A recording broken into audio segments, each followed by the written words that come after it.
నీ వాక్యము నా పాదములకు దీపమును, నా త్రోవకు వెలుగునే ఉన్నది.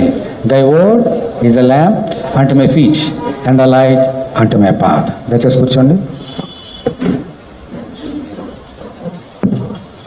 దేవుని నామానికి మహిమ కలుగాక. దేవుని వాక్యం చదువుకుందాము. ఆది కాండము 28, 20 నుంచి 21 నేను చదువుతున్నాను, శ్రద్ధగా వినండి. అప్పుడు యాకోబు, నేను తిరిగి నా తండ్రి ఇంటికి క్షేమంగా వచ్చినట్లు దేవుడు నాకు తోడై ఉండి నేను వెళ్ళుచున్న ఈ మార్గములో నన్ను కాపాడి తినుటకు ఆహారమును ధరించుకున్నట్టుకు వస్త్రమును నాకు దయచేసినలా యెహోవా నాకు దేవుడే ఉండును. మరియు స్తంభంగా నేను నిలిపిన ఈ రాయి దేవుని మందిరమగును. మరియు నువ్వు నాకు ఇచ్చు యావత్తులో 10వ వంతు నిశ్చయముగా నీకు చెల్లించిందని బ్రొక్కుకొనెను. యాకోబు భక్తుడు తన తండ్రి ఇంటి నుండి మేనమామ ఇంటికి వెళుతూ మార్గ మధ్యలో దేవునికి చేసినటువంటి ప్రార్థన మనము జ్ఞాపకం చేసుకుంటున్నాం. చాలా దూర ప్రయాణం వెళ్ళాలి, అరణ్య మార్గము, ఏ సదుపాయం లేని మార్గము. ఇటువంటి సమయంలో దేవునికి ప్రార్థన చేసుకున్నాడు. ఏం ప్రార్థన చేసినాం? పోయిన వారం 4 సంగతులు నేర్చుకున్నాం. ఏంటవి? నేను వెళ్ళు మార్గంలో నీవు నాకు తోడై ఉండుము. ప్రార్థన మనం కూడా ప్రతిదినం వాళ్ళ ప్రార్థన చేయాలని నేర్చుకున్నాం. రెండోదమ్మా, తోడుంటే సరిపోదు, మళ్ళీ ఏముండాలి? కాపుదల. ప్రతి దినము పగలు రాత్రి మమ్మల్ని కాచి కాపాడు నాయనా అని మనం ప్రార్థన చేయాలి. యాకోబు అలా ప్రార్థన చేశాడు. మూడోది ఏం ప్రార్థన చేశాడమ్మా? తినుటకు ఆహారం దయచేయమని ప్రార్థన చేశాడు. మనం కూడా ప్రార్థన చేయాలి. ఆహారం కొరకు మార్నింగ్ నుండి మాకు దయచేయమని ప్రభు నేర్పించారు ఇదిగా. 4వది ధరించుకున్నటకు వస్త్రములు మాకు దయచేయమని కూడా ప్రార్థన చేసినాడు. మనం కూడా ప్రార్థన చేయాలని నేర్చుకున్నాం. ఈ 4 కూడా ప్రార్థనలో అంశాలు. యాకోబు చేసిన ప్రార్థనలో ఉన్న అంశాలు. ఇలాగూ గనక దేవా నువ్వు చేస్తే నేనేం చేస్తానో అన్నవి ఏంటివి? మొక్కుబడు. ఈ డిఫరెన్స్ తెలుసుకోవాలి. మొట్టమొదటిగా 4 సంగతులు ఏంటమ్మా? ప్రేయర్, ప్రార్థన. నేను చేసిన ప్రార్థన ప్రకారంగా నన్ను దీవిస్తే నేను ఇలాగూ చేస్తా, ముందు నువ్వు చేయి, తర్వాత నేను చేస్తా. ఇది నా మొక్కుబడి అని మొక్కుకున్నాడు. ఏంటో మొక్కుబడి? 3 మొక్కుబడులు. మొట్టమొదటిది ఏంటమ్మా? నీవు గనక నన్ను దీవిస్తే ఇలాగూ నీవు నాకు దేవుడివై ఉందువు. 1 మొక్కుబడి. 2వ మొక్కుబడి ఏంటమ్మా? నేను ఏ స్థలంలో నేను అభిషేకించానో రాయి నీకు దేవుని మందిరమగును. 2వది. 3వది, నా ఆస్తి అంతటిలో, నా రాబడి అంతలో 10వ వంతు నీకు చెల్లిస్తా అని మొక్కుకున్నాడు. ఈరోజు ఈ 3 మొక్కుబడులు మనం చేయాలి. ఏంటి దీని అర్థం ఏంటి? ఒకటొకటి ధ్యానం చేద్దాం. మొట్టమొదటి మొక్కుబడి ధ్యానం చేస్తాం. చూడండి, నీవు నాకు ఏమన్నాడమ్మా? 20 వచనంలో 21 లాస్ట్ నోట చూడండి. ఇవన్నీ నాకు దయచేసినలా యెహోవా నాకు దేవుడై ఉండును. దేవుని స్తోత్రం, హల్లెలూయా. దేవా నువ్వు నాకు దేవుడిగా ఉంటావు. నా జీవితకాలం అంతా కూడా ఇది మొక్కుబడి. ఒకసారి చేసి మర్చిపోయేది కాదు. నా జీవితకాలం అంతా కూడా నీకు మొక్కుబడి నెరవేరుస్తా, నువ్వు నాకు దేవుడిగా ఉంటావు అని మొక్కుకున్నాడు. ఏంటి దాని అర్థం ఏంటి? చాలా జాగ్రత్తగా ఉన్నాడు. ఏమన్నాడు? ఏం మొక్కుబడి చేశాడు? మళ్ళీ చెప్పండి. రిపీట్. ఏమన్నాడమ్మా? నీవు నాకు దేవుడై, ప్రజెంట్ టెన్సా, పాస్ట్ టెన్సా, ఫ్యూచర్ టెన్సా? గట్టి చెప్పండి. Future tense. నువ్వు చేస్తే కనుక నువ్వు నాకు దేవుడై ఉండు. మరి ఇప్పుడు దేవుడు కదా ఆయన? గతంలో దేవుడు కదా? మరి అలాగన్నాడేంటి? నెంబర్ 1. నెంబర్ 2, చేస్తేనే దేవుడా? ఈ 4 నేను ఏమన్నాడు కూడా దేవుడు కదా? మరి అలాగన్నాడేంటి? నా యూ హ్యావ్ టు అండర్స్టాండ్. యాకోబుకు తెలీదా సంగతి? మనకు తెలుసుకోవాలి. ఈరోజు ఆయన తెలుసు, మనం నేర్పిస్తున్నాడు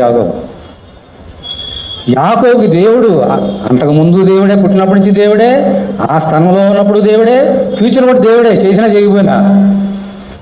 కానీ మొక్కుబడికి ఉన్న అర్థం ఏంటి నేర్చుకోవాలి ఈరోజు. ఉదాహరణ చూడండి, మేషక్, షడ్రక్, అబేద్నెగోల్ని బంధించి అగ్నిగుండంలో పడేశారు. అగ్నిగుండంలో పడేసినప్పుడు ఎందుకు పడేశారు? ఇక్కడ ఒక వివరం పెట్టాడు నెబుకద్నెజర్. సరే, అక్కడ నెబుకద్నెజర్ తర్వాత పార్షిక చక్రవర్తి దానియేలు వీళ్ళందరూ కూడా వీళ్ళందరూ శోధించడమే కదా వాళ్ళ పనులు. అలాగే విగ్రహారం చేయించాలని ఆ యొక్క అగ్నిగుండంలో పడివేసినప్పుడు ఏమన్నారు గుర్తుందా మీకు? బట్ టైం లేదు, సబ్జెక్ట్ అంత మనకు టైం లేదు, వినండి. 7 కోపం వచ్చింది. మీరు నేను పెట్టిన విగ్రహానికి మీరు ఏం చేయాలి, నమస్కారం చేయండి అన్నాడు నెబుకద్నెజరు. మేము చేయమన్నాడు. కానీ ఆయనకి ఏమొచ్చిందమ్మా, మహా కోపం వచ్చి 7 దాన్ని అగ్నిని ఏం చేశాడు, మల్టిప్లై అయ్యాడు. వీళ్ళని భయపడ్డారా? భయపడలే. నువ్వు 7 కాదు 14 చేసుకో, మేము భయపడాం. అప్పుడు ఒక మాట అన్నారు, ఇంత 7 చేసి భయపడిపోయి మొక్కుకుంటారేమో అని చెప్పేసి అనుకుని అంటే వాళ్ళు ఏమన్నా తెలుసా, ముగ్గురు కలిసి, రాజా మేము నీకు సమాధానం చెప్పాలనే చింత మాకు లేదు, మీకు జవాబు వేయాల్సిన అవసరం కూడా మాకు లేదు. ఎందుకంటే మా దేవుడు ఎవరమ్మా, మేము నమ్ముకున్న దేవుడు, మాకు సహాయం చేసే దేవుడు. ఈ అగ్నిగుండంలో నుంచి మమ్మల్ని సజీవులుగా కాపాడడానికి ఆయన శక్తిమంతుడు, సమర్థుడు అని అంటూ ఒక మాట అన్నారు. ఒకవేళ ఆయన మమ్మల్ని రక్షింపకపోయినను, ఈ అగ్నిలో మేము కాలిపోయినను, ఆయన మా దేవుడు, దేవునికి స్తోత్రం, హల్లెలూయా. మీ విగ్రహం మేము మొక్కం అని దేవునికి స్తోత్రం. ఇది విశ్వాసము. ఈ ఎవరు వచ్చారు, ఎప్పుడు వచ్చారు వీళ్ళందరూ కూడా? యాకోబు కొన్ని 100 సంవత్సరాలు వచ్చారు వీళ్ళందరూ కూడా. యాకోబు తెలీదా? యాకోబులో కూడా ఇదే అర్థం ఉన్నది.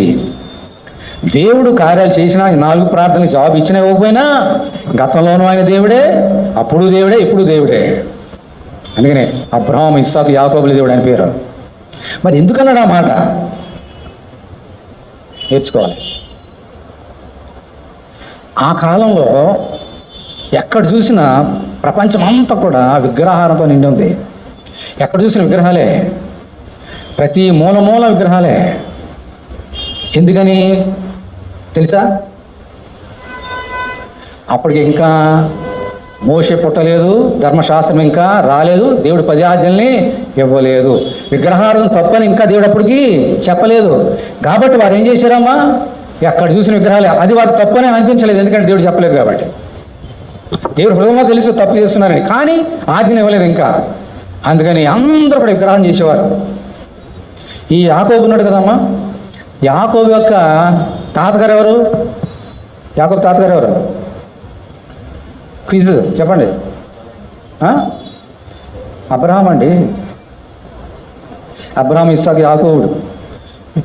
ఎల్కేజీ క్వశ్చన్ వేస్తే కూడా చెప్పలేవు తెలగా. యాకోబు తాతగారు ఎవరు? అబ్రహాం.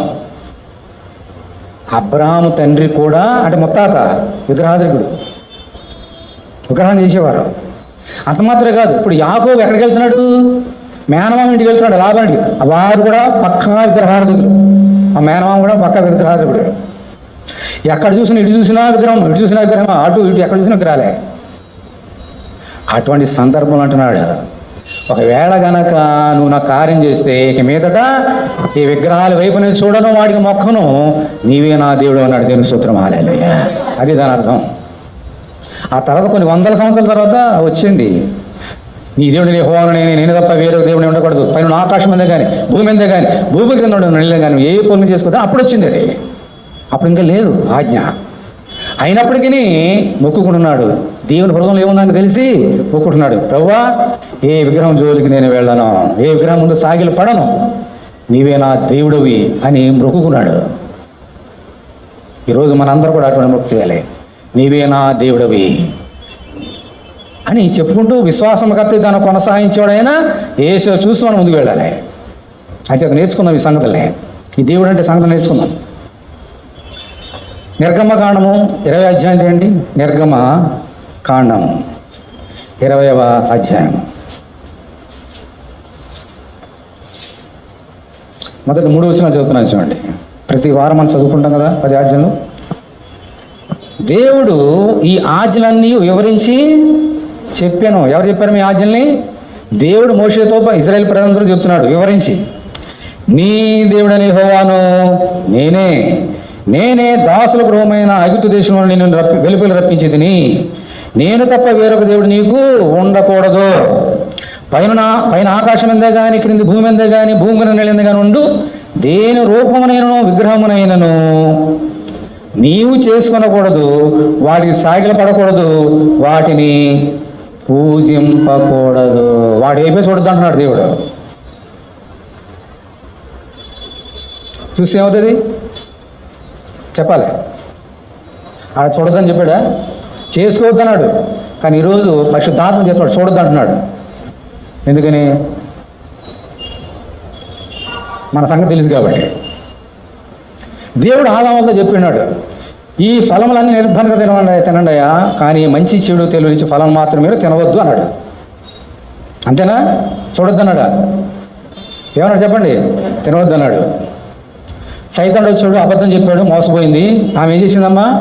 ఎప్పుడైతే ఆ వృక్షం చూచిందో ఎలా కనపడిందంట? చూడడానికి రమ్యంగా, తినడానికి చక్కగా.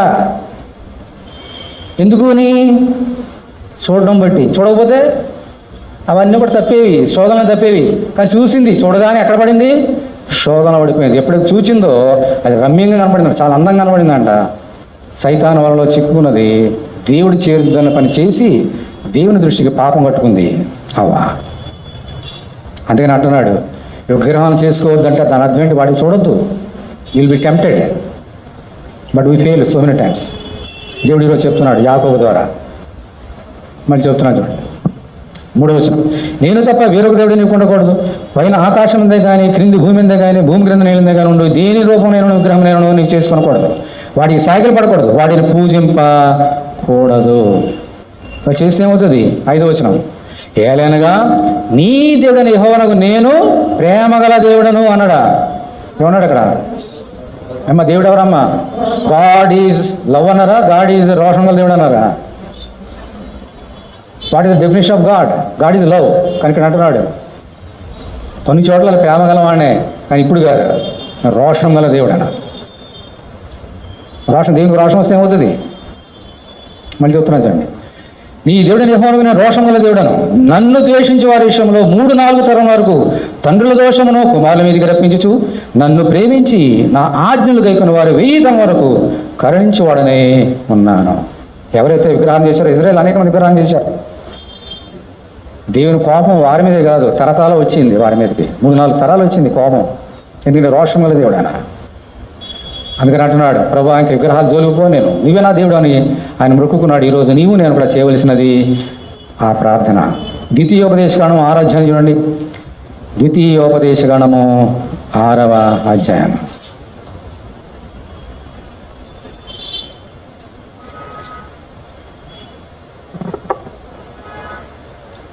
చూడరాని 6th చాప్టర్ 16వ వచనం చూడండి. మీరు మస్సాలో మీ దేవుడైన యెహోవాను శోధించినట్లు ఆయన శోధింపకూడదు. మీ దేవుడైన యెహోవా ఆజ్ఞలను అనగా ఆయన నీకు నియమించిన శాసనములను కట్టలను ఏం చేయాలమ్మా? జాగ్రత్తగా ఆచరింపవలను. యాకోబు నీవు నాకు దేవుడే ఉండు అన్న మాటలో 2 అర్థాలు ఉన్నాయి. మొదటి అర్థం చెప్పాడు పరిశుద్ధాత్మ దేవుడు. ఏంటన్నది?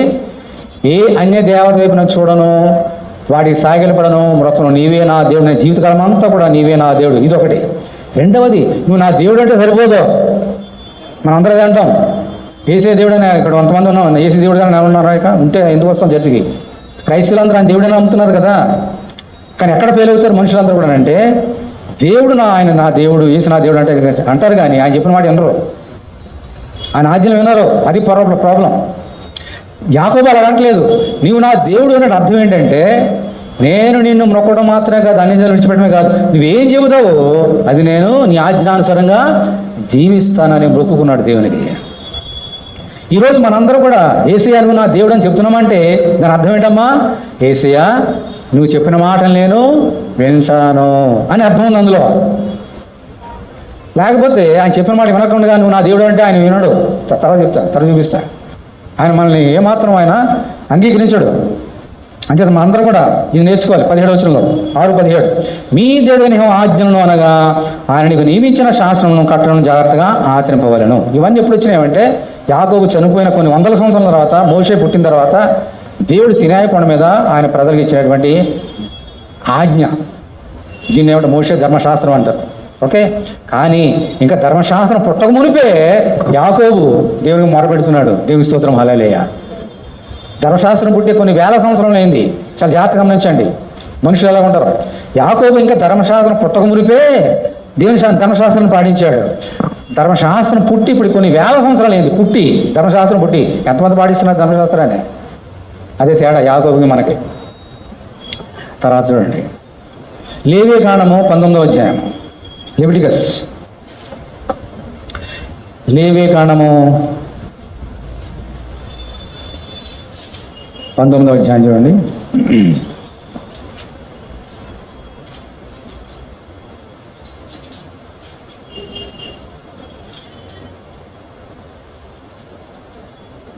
లేవియకాండము 19వ అధ్యాయం మొదటి వచనం. మరియు యెహోవా మోషేకు ఇలాగ సెలవిచ్చాను, ఇశ్రాయేలు సర్వ సమాజంతో ఇట్లు చెప్పుము, ఏమని? మీరు పరిశుద్ధులై ఉండవలను. ఎందుకని? మీ దేవుడినైన యెహోవానగు నేను పరిశుద్ధుడనై ఉన్నాను. దేవుని స్తోత్రం, హల్లెలూయా. ఇప్పుడు మనం వేసుకున్నాం కదా, నువ్వే నా దేవుడు అని చెప్తున్నామంటే ఆయన ఆజ్ఞను గైకొనాలి కదా. ఏంటి మొట్టమొదటిగా అని చెప్పి ఆజ్ఞ ఏమిటమ్మా? నీ దేవుడు, నువ్వు నా దేవుడు నా దేవుడు అంటున్నావు కదా. ఒక సంగతి నేర్చుకో, నీ దేవుడైన యెహోవా నేను పరిశుద్ధుడు కనుక మీరు ఎలా ఉండాలి? పరిశుద్ధంగా పవిత్రంగా ఉండండి అని చెబుతున్నాడు. అంచేత యేసును నా దేవుడు అంటే సరిపోదు. ఆయన ఎలాగ పరిశుద్ధుడు, మనం కూడా అలాగూ పరిశుద్ధంగా పవిత్రంగా ఈ లోకంలో జీవించాలి. ఇది ఆయన ఆజ్ఞ. పరిశుద్ధత లేకుండా ఎవడు ప్రభుని చూడడానికి వ్యాఖ్యానం చెప్తున్నది. పరిశుద్ధత లేకుండా, పవిత్రత లేకుండా ఎవడు దేవుణ్ణి చూడలేడు. ఆయన చూడాలనంటే మనల్ని ఏముండాలమ్మా? పరిశుద్ధం. ఎందుకని ఆయన ఎవరు? నేను సూచిస్తున్న ఆ దేవుడు పరిశుద్ధుడు. ఆయనను చూడాలంటే నాలో ఉండాలి పరిశుద్ధత. ఇది ఆజ్ఞ. ఇప్పుడు అంచేత మనందరూ కూడా యేసు నా దేవుడు అంటే అర్థం ఏంటి? మనల్ని ఏముండాలమ్మా? పరిశుద్ధత ఉండాలి. 3వ వచనం.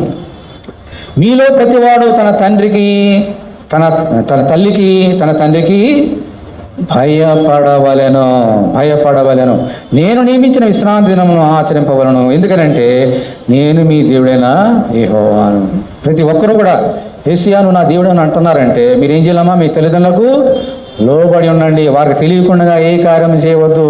చిన్న మాట కార్యం వారికి తెలియకుండా ఏ తప్పు ఏ పాపము చేయకండి. మీ తల్లిదండ్రులకు లోబడి ఉండండి. అప్పుడే మీరు నాకు బిడ్డలుగా ఉంటారు, మీకు తండ్రిగా ఉంటాను అంటున్నాడు దేవుడు. అలాగే నేను మీ ఇచ్చిన విశ్రాంతి దినములను పరిశుద్ధముగా ఆచరించండి, మందిరం రండి, ఆరాధించండి, అప్పుడే మీరు నాకు బిడ్డలు, నేను మీకు దేవుడను అంటున్నాడు. ఇవన్నీ దేవుడు ఇచ్చిన ఆజ్ఞలు మనం పాటించాలా. 4వ వచనం. మీరు వ్యర్థమైన దేవతలతో తిరగకూడదు, మీరు పాత విగ్రహములను చేసుకొనకూడదు, నేను మీ దేవుడైన యెహోవాను. అది విగ్రహం గురించి మళ్ళీ చెప్తున్నాడు 4వ వచనం, అది చేయొద్దని. 11వ వచనం చూడండి. 11. నేను మీ దేవుడైన యెహోవాను, మీరు దొంగిలంపకూడదు, తర్వాత వంకకూడదు, ఒకరితో ఒకడు అబద్ధమాడకూడదు, నా నామను బట్టి అబద్ధ ప్రమాణం చేయకూడదు, నీ దేవుని నామను అపవిత్రపరచకూడదు, నేను యెహోవాను. ఏమంటున్నాడమ్మా? ఇవన్నీ 10 ఆజ్ఞలోనే మరి ఎడమరి చెప్తున్నాడు. మళ్ళీ రిపీట్. మీరు దొంగలించవద్దు, దొంగతనం చేయొద్దు, దొంగకూడదు, ఒకరితో ఒకడు అబద్ధమాడవద్దు. మరి నువ్వు నా దేవుడు అంటే ఇవన్నీ చేయాలా? లేకపోతే ఆయన ఊరుకోడు. దొంగతనం చేయొద్దు, అబద్ధాలు ఆడవద్దు, నోటి నుంచి అబద్ధాలు రాకూడదు. ఇవన్నీ దేవుడిచ్చిన ఆజ్ఞలు. అప్పుడే నీకు ఎటువంటి ధైర్యం వస్తుంది? ప్రభువా నువ్వు నా దేవుడివి. అప్పుడు ఆయన ఎదురు ధైర్యంగా నిలబడే శక్తి మనకు వస్తుంది. అంటే ఎవరైతే యేసు నా దేవుడు అని చెప్తున్నారో యేసు చెప్పిన మాటల్ని గైకొన్న బాధ్యత మన మీద ఉన్నది.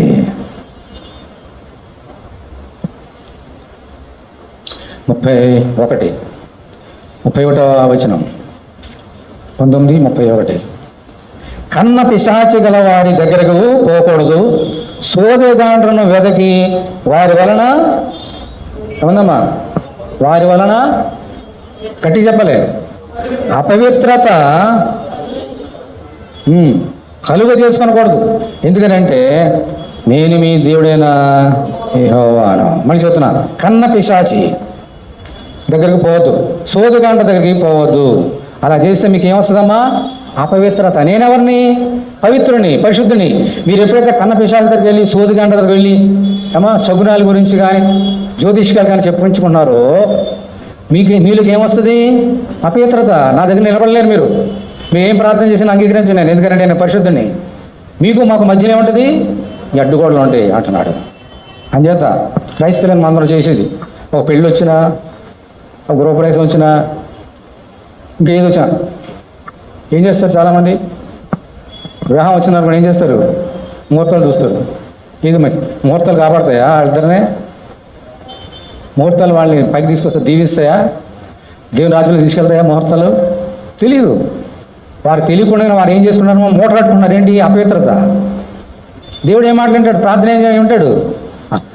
అర్ధరాత్రిగా తెల్లవారు చేసిన ప్రార్థన విన్నాడు, ఎందుకంటే మళ్ళీ అప్పెత్తు ఉంది కాబట్టి. అంచేత మంచి రోజు ఉందా మీరు ఈ లోకంలో? ఇది చెప్పండి, మంచి రోజు ఏంటి ఈరోజు? వారం రోజులు, వారానికి 7 రోజులు. ఎన్ని రోజులు వారానికి? 7 రోజులు మంచి రోజు చెప్పండి. ఏమంటుంది ఏంటి మంచి రోజు?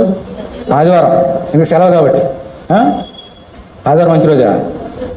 అన్నీ మంచివే, కానీ మనకేం కావాలి? ఏది మంచి రోజు కావాలి? ఆ మంచి రోజు అయితే పెళ్ళి ఆగిపోతాయి, ఇంట్లో కార్యక్రమాలు ఆగిపోతాయి. కానీ దేవుడు పైనుంచి కొన్ని ఆపేస్తాడు, దీవులను ఆపేస్తాడు ఆయన. అలా చేశాడు చాలామంది. ఈరోజు నిన్ను ప్రేమించి మాట్లాడుతున్నాడు. నా దగ్గర నుంచి నీకు జవాబు రావడం లేదు, నా దీవునికి రావడం లేదంటే నీళ్ళేముంది? అపవిత్రత. శకునాలు చూస్తున్నావు, జ్యోతిష్కాలు చూస్తున్నావు, ఏది మంత్రం చూస్తున్నావు. మొదటి అధ్యాయంలో చెప్పేశాను, అన్ని రోజులు మంచివని చెప్పేశాను కదా. ఏవో మంచిదని చూశాను, ఏవో మంచిదని చూశాను. ఉదయం కలగా అస్తమయం కలగా ఒక దినం ఆయన దేవుడు మంచిదని చూశాను. దేవుడు మంచిదని అన్నీ సృష్టించినవన్నీ మంచివే. దేవుడికి అన్నీ మంచివి, మనకే మంచివి కాదు. అందుకని అపవిత్రత కొని తెచ్చుకుంటున్నాము, దేవునికి దూరం అయిపోతున్నాము. 36 న్యాయమైన త్రాసులు, న్యాయమైన గుండ్లు, న్యాయమైన తూము, న్యాయమైన పడి మీకుండవలను. నేను ఐగుప్తు దేశంలో నుండి మేము రప్పించిన మీ దేవుడిని యెహోవాను. కాగా మీరు నా కట్టలన్నిటినీ నా విధులన్నిటిని అనుసరించి నడుచుకున్నాను, నేను యెహోవాను. త్రాసు అంటే తెలుసు కదమ్మా. మనం బయటగా షాప్కి వెళ్తే ఏం చేస్తాడు? కాయగూరలు కొంటాం, ఏం చేస్తాడు? తూకం వేస్తాడు. ఎంతమంది మోసం చేస్తారు మా తూకంలో? ఆ కింద తూకం చేసే పళ్ళ దగ్గర కింద ఐస్కంతలు పెడతారు. మనం కొంచెం ఇలా తిరిగామనుకోండి, ఇలా తిరగగానే ఆల్రెడీ కట్టున్న ప్యాకెట్ పెట్టి అందులో పెట్టేస్తాడు. మనం చూసింది ప్యాకెట్ బదులు ఇంకో ప్యాకెట్ మనకి ఇచ్చేస్తాడు, మనకి ఎలా చూడగానే. ఎన్నో మోసాలు. మనం చేసి ఏ పనైనా న్యాయంగా ఉండాలి, ఎందుకంటే మన దేవుడు న్యాయవంతుడు. మళ్ళీ అన్యాయం పెట్టుకొని దేవా నాకు ప్రార్థన జవాబు అంటే ఎప్పుడైనా ఆయనలో న్యాయం ఉన్నట్టుగా మనలో ఏముండాలమ్మా? న్యాయం. ప్రతి వ్యక్తి కూడా ఎదురువాని వ్యక్తులు ఎలా ఉండాలి? న్యాయంగా ప్రవర్తించాలి. అప్పుడు మన దేవుడు మనకు దేవుడిగా ఉంటాడు. అప్పుడు యాకోబు చేసిన ప్రార్థన సఫలమవుతుంది. ఆ మొక్కుబడి దేవుడు అంగీకరిస్తాడు. యాకోబు చేసిన మొక్కుబడి అర్థమైందా? ఇప్పుడు మీకు 2 అర్థాలు చెప్పాడు దేవుడు. ఒకటి, నీవు తప్ప వేరొక దేవుడు నాకు లేడు, వద్దు, ఏ విగ్రహం సాగిలపడడం. రెండవది, నువ్వేం చెప్పినా ఇది చేయమంటావో చేస్తా, అది వద్దంటావు మానేస్తా. నువ్వేం చెప్పినా చేస్తా. ఇప్పుడు మనం ఏం చేయాలి? ఎవరు మన దేవుడు చెప్పండి? ఇప్పుడు ఎవరికి మన దేవుడు? ఎవరు? యేసయ్య. ఏం గట్టిగా చెప్పాలి. యేసయ్య ఉన్నాడా? పక్కనకి ఎవరు ఉన్నారా? ఉంటారు. ఇజ్రాయేల్ అందరూ కూడా ఇప్పుడు ఇంకా ధర్మశాస్త్రం వచ్చిన తర్వాత సంగతి చెప్తున్నాడు. చాలా విగ్రహం చేసేవారు ఇజ్రాయేల్ అందరూ కూడా. అందులో ప్రఖ్యాతమైనటువంటి దేవత పేరు అంటే బయలు అంటే ఇంగ్లీష్లో బయలు దేవత. ఇది ఎప్పుడు ఏలియా కాలంలో 450 మంది ప్రవక్తలు ఉన్నారు. ఎవరికి? ఆ బయలుదేవతకి. పెట్టింది యెజబెల్ రాణి పెట్టింది 450 మంది ప్రవక్తల్ని. దేవుడికి ఎంతమంది ప్రవక్తలు ఉన్నారమ్మా? ఒకటి. ఆయన పేరేంటి? ఏలియా. అప్పుడు వాళ్ళందరూ కూడా మా బయలుదేవత దేవుడు అని చెప్తే అప్పుడు ఏలియా కోపం వచ్చి టెస్ట్ పెట్టాడు. మన సండే స్కూల్స్ నేర్చుకుంటున్నాం. అయితే అక్కడ ఒక మాట అన్నాడు. ఏమన్నాడు తెలుసా? చదివి వినిపిస్తాను చూడండి. మొదటి రాజులు 18వ అధ్యాయం తీయండి.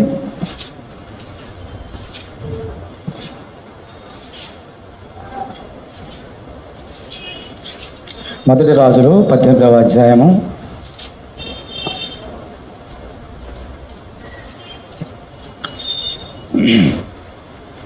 18వ వచనం చూడండి అందరూ కూడా. సారీ, అక్కడ ఆహాబు అన్నాడు, అంటే యెజబెలు హస్బెండ్ రాజు. ఆయనకిని ఏలియాకి సంభాషణ చూడండి. 18 మొదటి రాజు.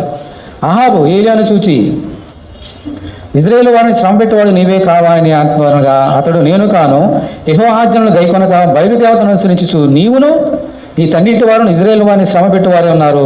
అయితే ఇప్పుడు నువ్వు ఇజ్రాయేల్ వారిని అందరినీ యెజబెలు పోషించుచున్న బయలుదేవత ప్రవక్తలు ఎంతమంది అమ్మా? 450 మందిని. అషేరాదేవి ఇంకో ప్రవక్త, ఇంకా స్త్రీ దేవత. ప్రవక్తలను 400 మందిని నా వద్దకు కర్మేలు పర్వతం వద్దకు పిలువనమ్మని చెప్పాను. ఆహాబు పర్వతమునకు పిలువనమని చెప్పాను. ఆహాబు ఇజ్రాయేల్ వారిని అందరకు దూతను పంపి ప్రవక్తలను కర్మేలు పర్వతము సమకూర్చాను. ఇప్పుడు చూడండి 21 వచనం, అందరూ చూడాలి 21. అక్కడ ఏమన్నాడు ఏలియా ఆత్మ ద్వారా? ఏలియా జనులందరి దగ్గరకు వచ్చి, ఎన్నాళ్ళ మట్టుకు మీరు 2 తలంపుల మధ్య తడబడుచుందురు? యెహోవా దేవుడైతే ఆయన అనుసరించండి, బయలుదేవుడైతే వాడిని అనుసరించండి అని ప్రకటన చేయగా జనులు అతనికి ప్రత్యుత్తరంగా ఒక్క మాట అయినను పలకకపోయిరి. My God. బయలుకి 450, అశరీదేవికి ఏమో 400 మంది అందరూ వచ్చేసారు. ఇజ్రాయేల్ ప్రజలతో ఉన్నారు. అప్పుడు అంటున్నాడు ఏలియా దేవుని ఆత్మతోటి, ఎంత మట్టుకు మీరు 2 డబల్ మైండ్ అంటాం, 2 తలపుల మధ్య తడబడుతున్నారు? ఎంత తడబడతారు, ఎంతకాలం అని చెప్పి ఒక మాట అన్నాడు. యెహోవా దేవుడైతే, యేసు దేవుడైతే ఆయన అనుసరించండి. ఆయన కాదనుకున్నారా? ఈ దేవత దేవుడు అనుకున్నారు, ఆయన అనుసరించండి. ఆదివారం ఈయన, సోమవారం మంగళవారం ఆయన, బుధవారం లక్ష్మణ్ ఇంకొక ఆయన, శనివారం ఆదివారం ఇంకో దేవత. ఇలా చేస్తే మీరు వర్ధిల్లరు. దేవుడు మీ మాట వినడు, దేవుడు మీ దేవుడు ఉండడు, శాపగ్రస్తులు అయిపోతారు, తరతరములకి మీ శాపగ్రస్తులు అయిపోతారు అని ఏలే చెప్పాడు వారికి. ఈ లోకంలో చాలామంది అలా ఉన్నారు, 2 తలంపులు. ఆదివారం ఒక దేవుడు, సోమవారం నుంచి శనివారం ఇంకో దేవుడు. దేవుడా అలా దీవించడం. ఒక నిర్ణయం తీసుకున్నామంటే ఒక నిర్ణయం స్ట్రాంగ్ ఉండాలి. యాకోబు ఆ నిర్ణయం తీసుకున్నాడు. ఈరోజు దేవునితో మాట్లాడుతున్నాడు. యాకోబు చేసిన నిర్ణయం ఈరోజు నువ్వు చేయాలా? ప్రభువా, నా జీవితకాలం అంతా నేను బ్రతుకు దినంలో నీవే నా దేవుడివి, నీవు తప్ప వేరొక దేవత వైపు నేను కన్నెత్తి చూడను, వాడి ముందు సాగిలు పడను. వాళ్ళందరూ చేశారు. ఆ విగ్రహం డ్యాన్సులు వేయలేదు వాళ్ళందరూ కూడా. విగ్రహం డ్యాన్సులు వేసినారు కదా వాళ్ళందరూ కూడా. మోషే కోపం వచ్చి ఆ 10 ఆజ్ఞలు పడగొట్టేసాడు కదా. అలా తినడకు త్రాడు కూర్చొని ఆటకు లేచిరి డ్యాన్స్ వేసారు వాళ్ళందరూ కూడా. దేవుడు వారిని శిక్షించాడు. ఈరోజు దేవునితో మాట్లాడుతున్నాడు. నువ్వు ఎలా ఉన్నావు? లోనోటి బయట పెట్టుకుంటే 2 తలంపులు ఉంటే దేవుడు నిన్ను నన్ను దీవించడు. ఈ లోకంలో మనందరితో, ఇక్కడ మీ చిన్నమందరితో కాదు మాట్లాడేది, ఈరోజు ప్రపంచంలో ఉన్న మా అందరితో మాట్లాడుతున్నాడు. 2 తలంపులు ఉండొద్దు. ఎన్ని తలంపులు అవ్వాలి? ఒకటే తలం. ఎందుకని? మన దేవుళ్ళు ఎంతమంది? ఒకే దేవుడు నీకు ఉండాలి. 2 తలంపుల మధ్య తడబడవద్దు. నిర్ణయం నీది. ఎందుకనంటే చూడండి, మత్తయి సువార్త 7వ అధ్యాయం అండి. మత్తయి సువార్త 7. మత్తయి సువార్త 7.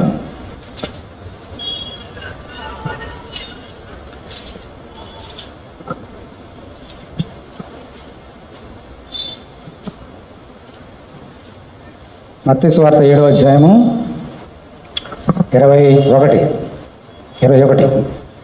ప్రభువా ప్రభువా నువ్వు నా దేవుడివి, యేసయ్యా నువ్వు నా దేవుడివి అని నన్ను పిలిచి ప్రతి వాడును పరలోక రాజ్యంలో ప్రవేశింపడు, కానీ పరలోకమందున నా తండ్రి చిత్త ప్రకారం చేయవాడే ప్రవేశించను. ఆ దినమున అనేకులు నన్ను చూచి, ప్రభువా ఓ ప్రభువా నీవే మా దేవుడు అని చెప్పలేదా? నీ నామను ప్రవచింపలేదా? నీ నామను దెయ్యం నిలబట్టలేదా? నీ నామను అనేకమైన అద్భుతకారం చేయలేదా అని చెప్పుదురు. అప్పుడు నేను మిమ్మల్ని ఎన్నడను ఎరుగను. అక్రమం చేయువారులారా నా యొద్ద నుండి పొండని వారితో చెప్పును. చాలామంది అంటారంట, ఎన్నిసార్లు చర్చకు వచ్చాను ప్రభువా, ఎన్నిసార్లు డబ్బులు ఇచ్చాను ప్రభావ, నీకు ఎన్ని కార్యాలు చేశాను ప్రభువా, అద్భుత కార్యాలు చేశాను కదా ప్రభావ, నువ్వెవరు నాకు తెలియదయా, I don't know who you are, get out అంటాడంట. ఎందుకని? ప్రభువా ప్రభువా నువ్వు నా దేవుడు అని చెప్పావు, కానీ నేను చెప్పింది నువ్వు చేయలేదు. నేను నీ దేవుడికి ఎలా ఉంటావు, నువ్వు నాకు బిడ్డకి ఎలా ఉంటావు అంటాడంట. ఈరోజు నిశ్చయము మనదే. యాకోబు ద్వారా దేవుడు మాట్లాడాడు ఈరోజు నీతోటి. 2 తలముల మధ్య తడబడవద్దు. 2వ సంగతికి వెళ్దాం. 2వది ఏమన్నాడమ్మా?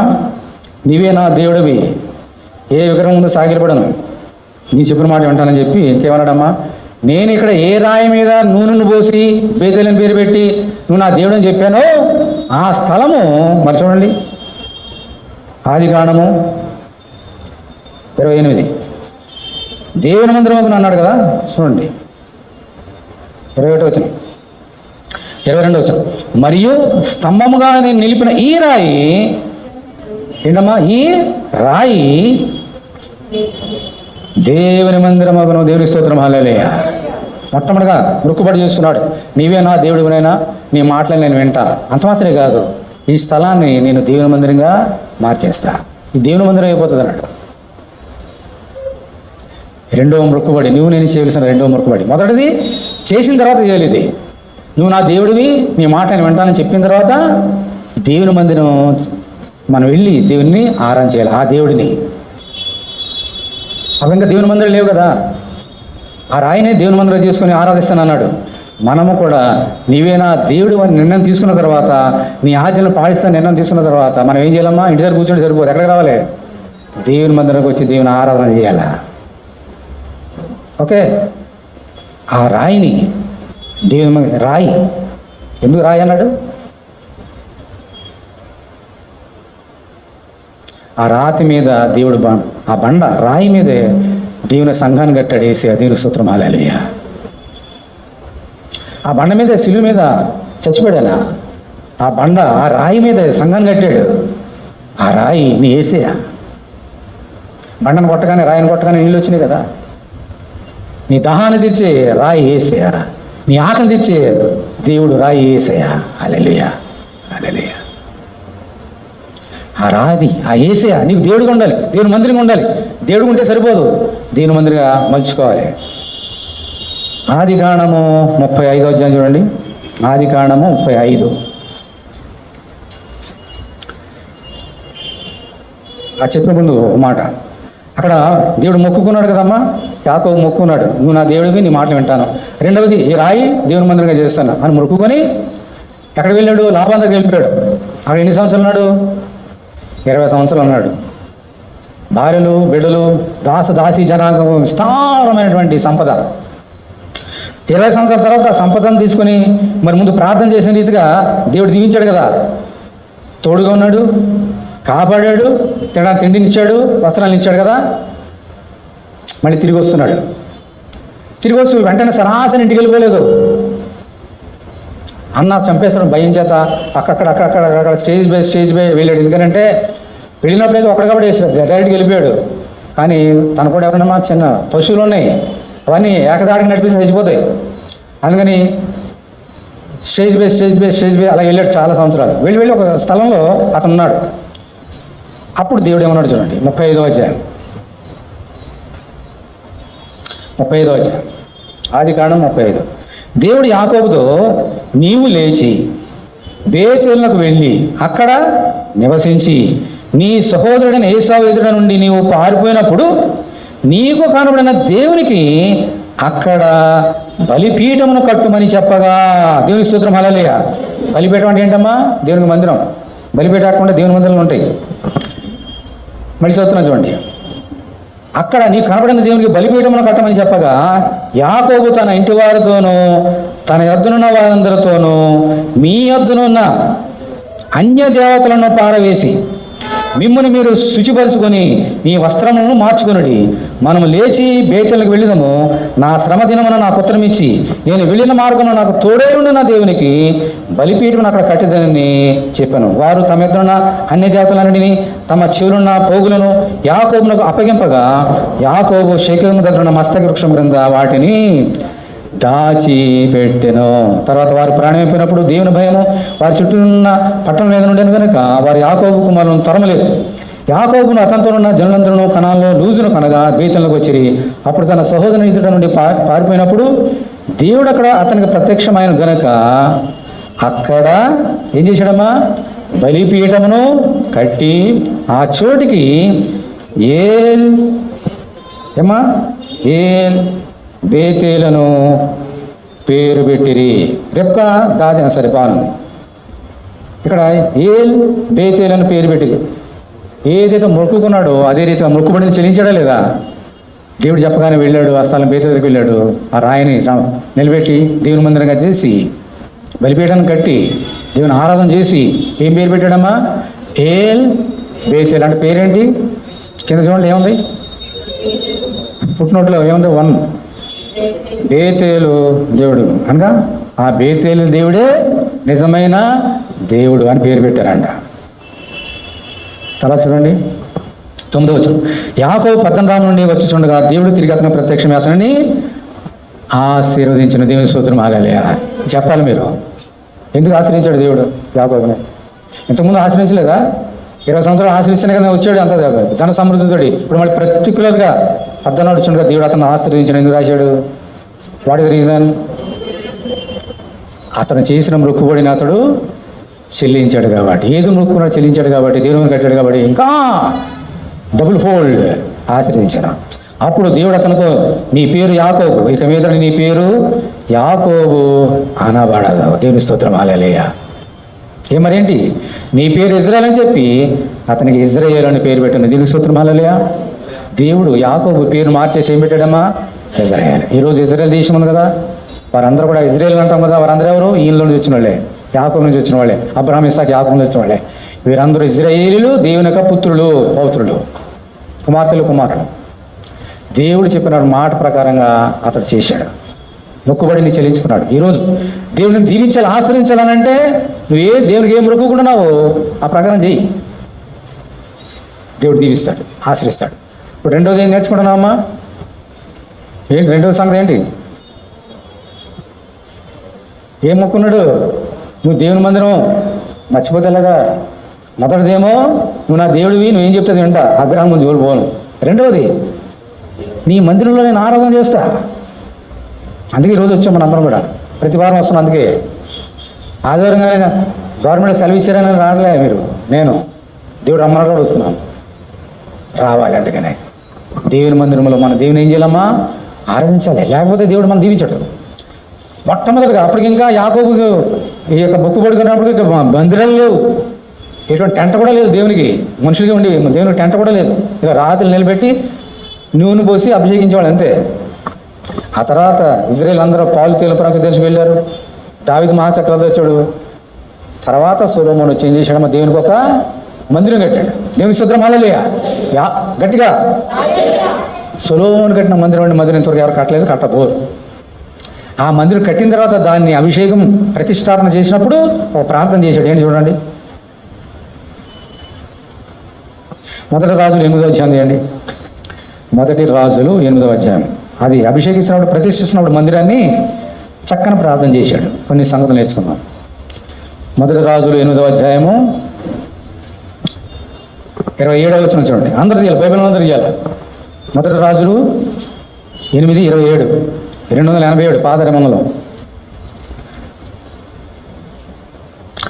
నిశ్చయముగా దేవుడు ఈ లోకమందు నివాసము చేయడు.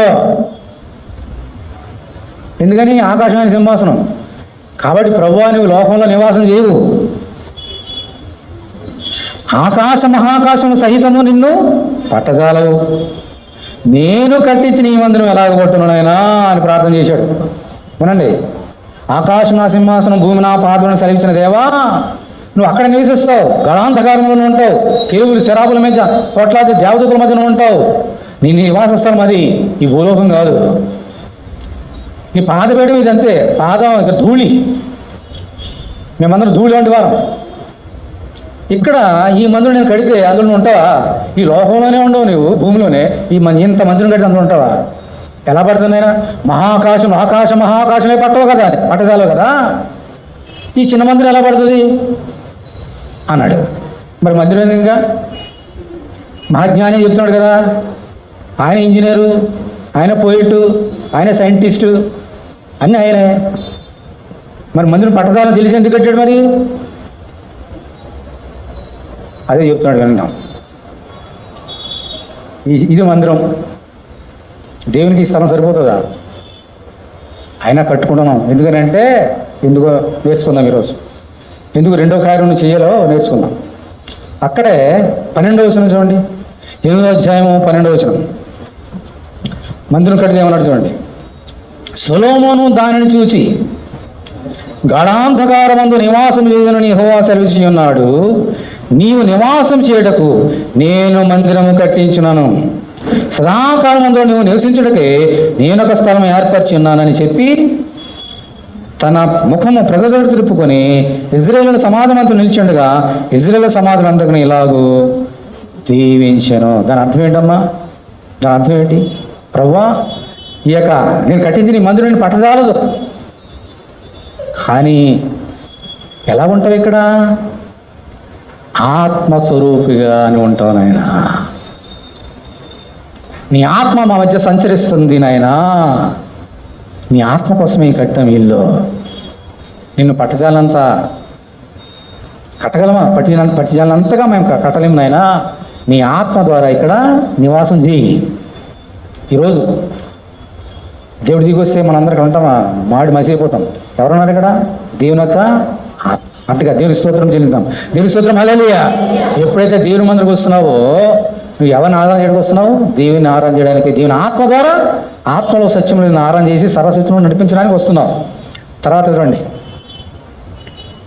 20వ వచనం చూడండి. 20వ వచనం, తాను సెలవిచ్చిన మాటను యెహోవా నెరవేర్చున్నాడు. నేను నా తండ్రి అయిన దావీదునకు ప్రతిగా నియమింపబడి యెహోవా సెలవు చొప్పున ఇశ్రాయేలు మీద సింహాసనం ఉండి ఇశ్రాయేలు దేవుడైన యెహోవా నామఘనతకు నేను ఈ మందిరాన్ని కట్టించి ఉన్నాను. ఎందుకోసం అంటే, ఒకటి నీ ఆత్మ నివసించడానికి, రెండవది నీ నామాన్ని గణపరచడానికి. ఆ మందిరంలో మేము స్తుతుల ద్వారా, గానం ద్వారా, పాటల ద్వారా, సాక్ష్యం ద్వారా, వాక్యాల ద్వారా, పళ్ళ ద్వారా నీ నామాన్ని మేము ఘనపరచడానికి నాయన ఈ మందిరం. అంతే. నేను కూర్చోబెట్టడానికి కాదు, మాకు శక్తి సరిపోదు. అంచేత ఈరోజు మందిరానికి ఎందుకు వస్తున్నామంటే ఆయన నామాన్ని ఘనపరచడానికి, మనం ఘనపరచడం కాదు. 28వ వచనం 28.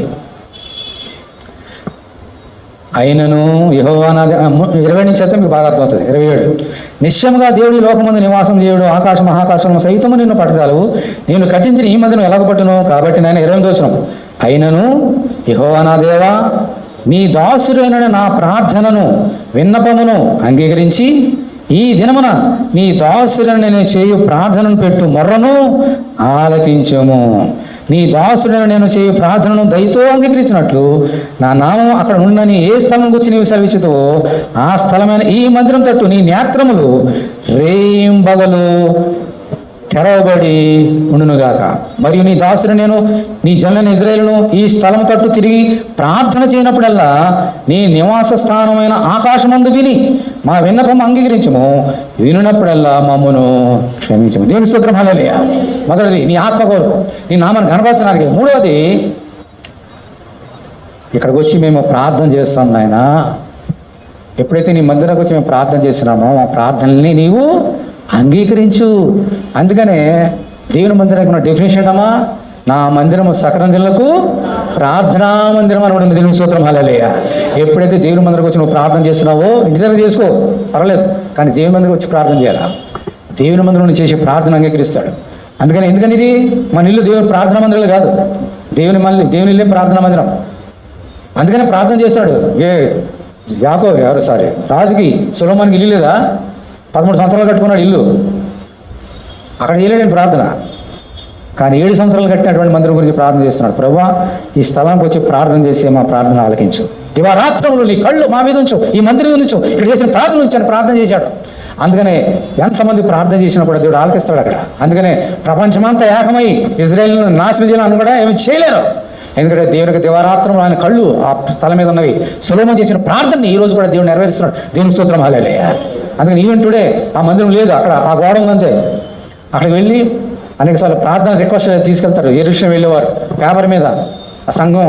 అప్పుడు 3 సార్లు కూడా నేను తీసుకెళ్ళాను. వెళ్ళి అక్కడ పెద్ద గోడ ఉంటుంది, ఆ గోడ మధ్య చిల్లులు ఉంటాయి. ఆ ప్రార్థన అక్కడ ప్రార్థన చేసి ఆ కాగితాన్ని ఆ చిల్లులో పెడతారు. ఎందుకని దేవుడు చెప్పాడు ఇక్కడ చేసే ప్రార్థన అంగీకరిస్తా. అంటే యెరూషలేము వెళ్ళే వారికి ఇదిగో నా ప్రేయర్ రిక్వెస్ట్ అక్కడ వెళ్ళి ప్రార్థన చేయని ఇస్తూ ఉంటారు కాగితాలు రాసి. అది అక్కడ ప్రార్థన చేసి అక్కడ పెడతాం. ఖచ్చితంగా దేవుడు అంటాడు. ఎందుకనంటే మందిరాలు ఏంటమ్మా? దేవుని యొక్క ప్రార్థనా మందిరాలు. అందుకని దేవుని మందిరకు వచ్చేది ఎందుకోసమ్మా? ప్రార్థన చేయడానికి. అలా చేస్తే దేవుడు మనల్ని దీవిస్తాడు. ఓకే, ఇది శరీర సంబంధమైనటువంటి మందిరం గురించి.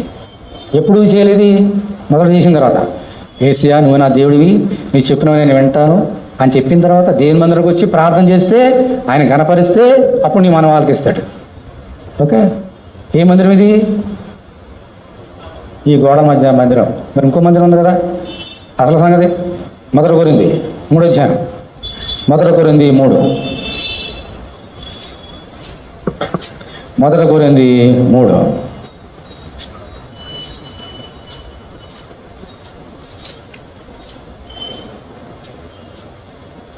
వచనం. మీరు దేవుని ఆలయమే ఉన్నారా, నీవు దేవుని ఆత్మ మీలో నివసించున్నారా నీవు మీరు ఎరుగరా? ఎవడైనా దేవుని ఆలయం పాడు చేసినలా దేవుడు వారిని పాడు చేయను. దేవుని ఆలయము పరిశుద్ధమే ఉన్నది, మీరు ఆ ఆలయమే ఉన్నారు. దేవుని స్తోత్రం. హల్లెలూయా. ఇదొక మందిరం. ఇక్కడ ఎంతమంది ఉన్నామో ప్రతి ఒక్కొక్క మందిరం, ఆలయం. ఓకే, ఇది ఫిజికల్గా ఇదొక మందిరం. ఇక్కడ ఎంతమంది ఉన్నామో వాళ్ళందరూ ఒక్కొక్కరు ఒక్కొక్క ఆలయమే ఉండాలి. ఎప్పుడు ఆ మొక్కుబడి చేసుకోవాలి. యాకోబు చేసిన మొక్కుబడి చేసినప్పుడు, నీవేనా దేవుడివి, నీ మాట నేను వింటానని చెప్పి ఆయన గణపరచడానికి, ఆయన్ని శుద్ధించడానికి. అమ్మా, మనం పూనుకున్నప్పుడు, నిశ్చయం చేసినప్పుడు ప్రార్థన చేస్తాను. ప్రార్థనని ఆలకిస్తే ఈ యొక్క శరీరాన్ని ఏం చేసాడమైనా దేవునికి మందిరంగా మలుస్తాడు. అప్పుడు అక్కడ ఏం ప్రార్థన చేశాడు సొలొమోను? నువ్వు పట్టుదల ఎవరు ఉంటారు ఇక్కడ? దేవుని యొక్క. మళ్ళీ కూడా ఏమన్నాడు అక్కడ? మీలో ఉన్న పరిశుద్ధాత్మకు ఆలమే ఉన్నారు మీరు ఎరుగురా. మళ్ళీ ఎవరు ఉండాలి? ఇప్పుడు పాట పాడాం కదా, పరిశుద్ధాత్మ రా దిగిరా అని. ఎందుకోసం? అందుకోసమే. నీళ్ళు ఎవరు ఉండాలి? అప్పుడు నువ్వేమవుతావు? దేవుని మందిరం అవుతావు. 19వ అధ్యాయం 19. సరే, 9వ అధ్యాయము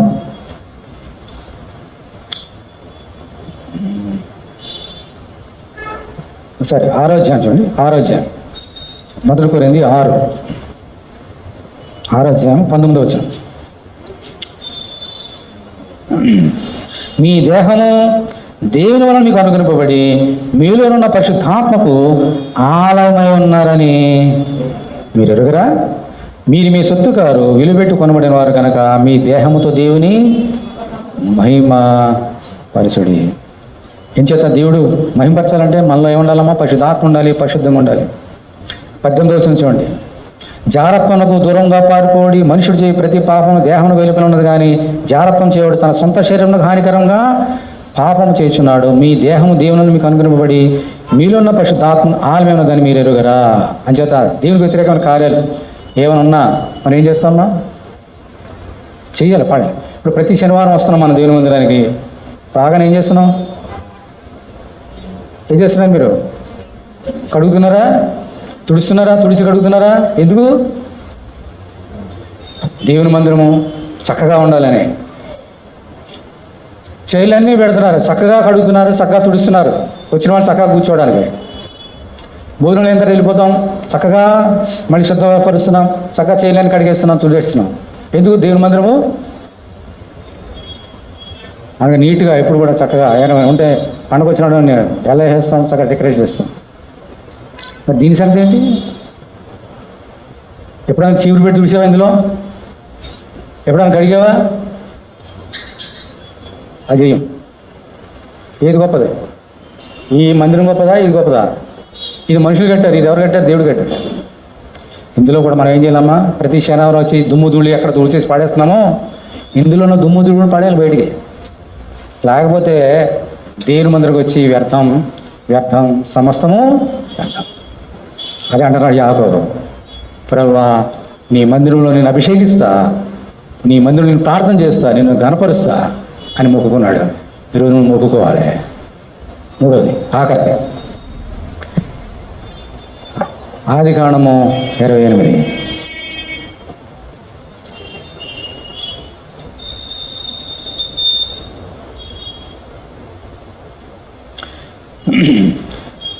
నాకు దయచేసిన యెహోవా నాకు దేవుడేండును, మరియు స్తంభంగా నేను నిలిపిన ఈ రాయి దేవుని మందిరమగును. ఆఖరిది ఏమన్నాడమ్మా? మరియు నీవు నాకు ఇచ్చే యావత్తులో 10వ వంతు నిశ్చయముగా నీకు చెల్లించదనని లోకపరణమా. 3వది అంటున్నాడు, నీవే నా దేవుడివి, విగ్రహాల పోను, నీ మాట వెంట దేవుని మందిరం గణపరుస్తా, ప్రార్థన చేస్తా. 3వది ఆ మందిరంలో నేను నీకు ఏమిస్తానమ్మా? 10వ వంతు చెల్లించదనని మొక్కుపోయినా.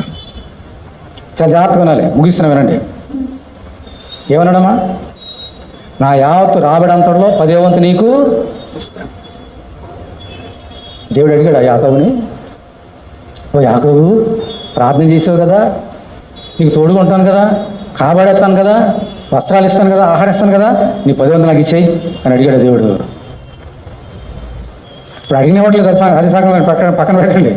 దేవుడు అడిగినవ్వట్లేదు ఇప్పుడు ఈ లోకంలో. ఇప్పుడు కానీ దేవుడు యాకోబుని అడగలే.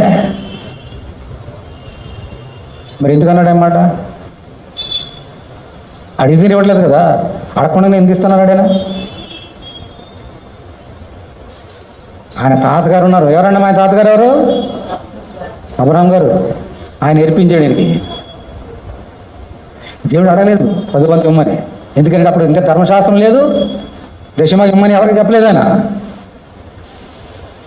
కానీ దేవుని భక్తులకి ధర్మశాస్త్రం ఉన్నా ఒకటే, లేకపోయినా ఒకటే. ఎందుకని? వాళ్ళు ఎవరు ఉంటారు? దేవుడు ఉంటాడు. దేవుడు ఉంటే ధర్మశాస్త్రం ఉంటే కదా. అప్పుడు ఇంకా చెప్పలేదు యాకోబుకి కానీ, ఇస్సాకు కానీ, అబ్రహాం కానీ. అబ్రహాం ఏం చేశాడు చూడండి, ఆయన తాతగారు. ఆదికాండము 14వ అధ్యాయము.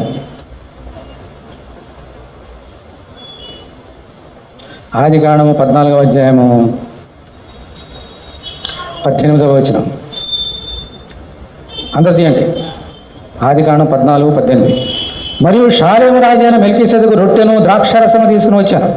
అతడు సర్వోన్నతులకు దేవునికి యాజకుడు. దేవుని స్తోత్రం, హల్లెలూయా. అప్పుడు అతడు అబ్రహామును ఆశీర్వదించి, ఎవరెవరిని ఆశ్రయించాడమ్మా? షాలేము రాజు అంటే దేవునికి ప్రధాన యాజకుడు అబ్రహామును ఆశ్రయించాడంట.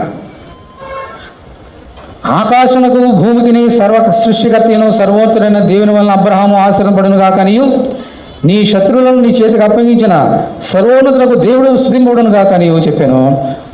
అప్పుడు అతడు అన్నిటిలో ఇతనికి ఏమి ఇచ్చాడమ్మా? 10వ వంతు ఇచ్చాను. సొదొమరాజు మనుషులు నాకు ఇచ్చిన ఆస్తి నీవే తీసుకోమని అబ్రహాంతో చెప్పక, అబ్రహాము నేనే అబ్రహామును ధనవంతంగా చేసినని నీవు చెప్పకున్నట్లు ఒక నూలు పోవేను చెప్పుల వారును నీ వాటిలో ఏదైనా తీసుకుని ఆకాశమునకు భూమిని సర్వ సృష్టికర్తను సర్వోన్నతులను దేవుడైన యెహోవా ఎదుట నేను నా చేతి ప్రమాణము చేస్తున్నాను. దేవుని స్తోత్రం, హల్లెలూయా. ఆ షాలేము రాజు ఎవరమ్మా? మెల్కీసెదెకు అని చెప్పబడినటువంటి ప్రధాన యాజకుడు, దేవుని కుమారుని పోలినవాడు. అతనికి ఆది లేదు, అంతం లేదు. అబ్రహాం ఒక యుద్ధానికి వెళ్ళి యుద్ధంలో గెలిచి వస్తుంటే, ఆ యుద్ధంలో గెలిచిన వాడి సంపదతో వస్తుందంటే ఈయన ఎదుర్కొన్నాడు. ఎదురొచ్చాడంట షాలేము రాజు మెల్కీసెదెకు. అంటే నేను ఏం చేసా? అబ్రహాము ఎంత సంపాదించాడో కొట్టుకొని ఆ యుద్ధంలో గెలిచి తీసుకొచ్చాడో వాటిలో 10వ వంతు ఏం చేశాడమ్మా? మెల్కీసెదెకు అంటే ఎవరమ్మా? దేవునికి యాజకుడు, ఆయనకి ఇచ్చాడు 10వ వంతు. ఆయన అడిగాడు ఆయన్ని. ఇతను హృదయంలో ప్రేరేపబడి, ఈ ఆస్తి అంతా నాది కాదు, 10వ వంతు నాది కాదు, ఎవరిది? దేవునిది నాకు తెలుసుకొని ఆ మెల్కీసెదెకు ఆయన అడక్కముందే, జాగ్రత్త, అడక్క మునిపే ఇచ్చాడు. Note this point. అడగక మునిపే, చెప్పక మునిపే ఇచ్చాడు. ఈ సంగతాన్ని నేర్చుకున్నాడు యాకోబు. అప్పుడు అంటున్నాడు, ప్రభువా నా తాత నాకు నేర్పించాడు, నా తండ్రి నాకు నేర్పించాడు, ఆయన నువ్వు కనుక నన్ను దీవిస్తే నా సంపద యావత్తులో 10వ వంతు ఇదే, నా బ్రతుకున్నంత కాలం. దేవుని స్తోత్రం, హల్లెలూయా, హల్లెలూయా.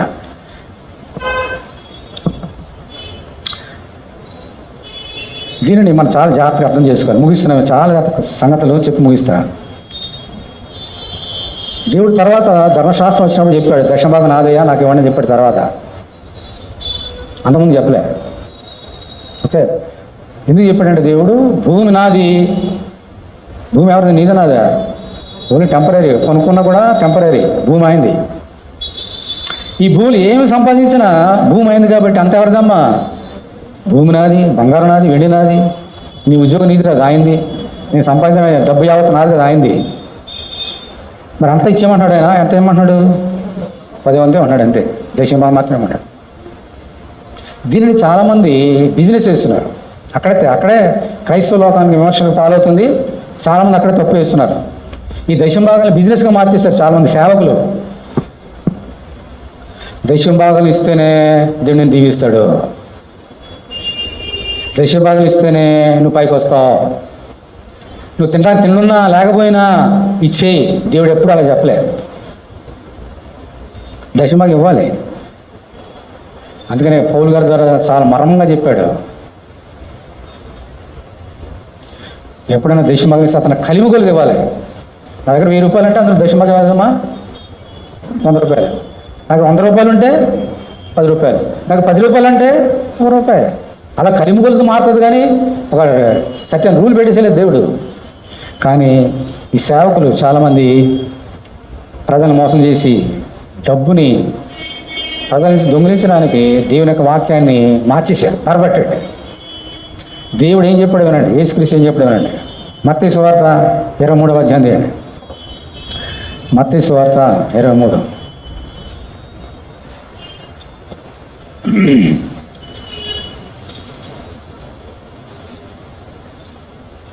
మత్తయి సువార్త 23.